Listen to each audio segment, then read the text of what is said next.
என் கேள்விக்கென்ன பதில் என் கேள்விக்கென்ன பதில்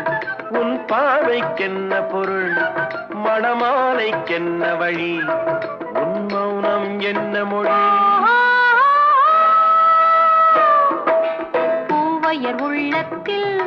இந்த மௌனம் சம்மதமே பூவையர் உள்ளத்தில்